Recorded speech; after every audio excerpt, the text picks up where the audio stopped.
So hello my lovely CMA student, चाहे inter का बात करूं या फाइनल का बात करूं, दोस्तों आपका लॉ का पेपर कैसा था? मैंने दोनों का पेपर एनालिसिस किया। मुझे पेपर आज का दोनों ही काफी इजी लगा एंड लॉट ऑफ स्टूडेंट्स हुए सेइंग कि पेपर का पैटर्न चेंज हुआ है। बिल्कुल भी चेंज नहीं हुआ है। आप देख लो डायरेक्ट क्वेश्चन आया है। हाँ, सीएमए फाइनल का बात करूं तो एक आधा case study based question institute ज्यादा दिया है, बट अगेन सीएमए इंटर का लॉ का पेपर बहुत बहुत ज्यादा ईजी है। मैंने पूरा एनालिसिस किया है। एमसीक्यू भी सारे के सारे क्लास में करवाए हुए थे। जो मैंने सुपर 100 एमसीक्यू लिया था, ऑलमोस्ट सारे एमसीक्यू वहां से करवाए गए हुए थे।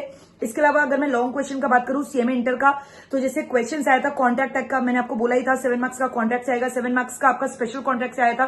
पूरा paper pattern was highly predictable.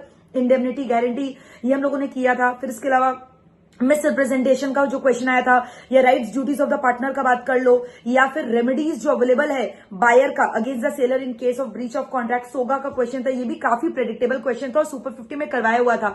या फिर प्रोविडेंट फंड क्या क्या चीज के लिए यूटिलाइज किया जा सकता है, बोर्ड रिपोर्ट का कंटेंट आया था, ऑडिट कमेटी बोला था, केएमपी बोला था। ये सारे क्वेश्चन हम लोगों ने क्लासेस में किए थे और तो और सुपर 50 में भी मैंने कवर करवाया था। ऑडिट कमेटी के बारे में, केएमपी के बारे में, फिर एथिक्स से भी जो क्वेश्चन आया था कि एथिक्स का नेचर के बारे में बात करूं। ये सारे क्वेश्चन काफी इजी लग रहे हैं मुझे, जो कि पूरा क्लास में करवाया हुआ था। एक भी क्वेश्चन मुझे ऐसा नहीं लगा जो नोट्स के बाहर आया था। तो अगर आप लोगों ने अच्छे से मेरा नोट्स, रेगुलर बैच के बच्चों नोट्स फॉलो किया होगा तो everything was covered. So according to me today's paper was very easy. चाहे अगर आप फाइनल का पेपर का बात करो या इंटर का पेपर का बात करो।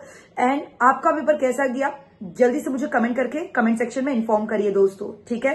सो all the very best guys. और अभी क्वेश्चन पेपर का डिस्कशन नहीं करना है, करेक्ट आंसर क्या है, रॉन्ग आंसर क्या है, एमसीक्यू का डिस्कशन, ये सब कुछ भी नहीं करना है। मैं पूरे एक पेपर का डिटेल एनालिसिस लेकर आऊंगी once the exams gets over. Now just time to focus on your next paper. जो हुआ भाड़ में गया। Now guys concentrate on your next paper. आज शाम के 7 बजे मैं आपका ओएमएसएम का सीरीज लेकर आऊंगी और बहुत ही इफेक्टिव होने वाला booster for CMA final. Already Deepak sir का कॉस्ट मैनेजमेंट ऑडिट का बूस्टर हो चुका है guys. Follow that, it is already uploaded on MEPL CMA exclusive channel, ठीक है। So all the very best guys, see you today at 7 PM sharp. और बिल्कुल भी कोई डिस्कशन में इन्वॉल्व मत हो, जो हुआ हो गया। Now focus on your next paper. So all the very best guys, see you at 7 PM today. Thank you so much. Comment करके जरूर बताना आपका पेपर कैसा गया।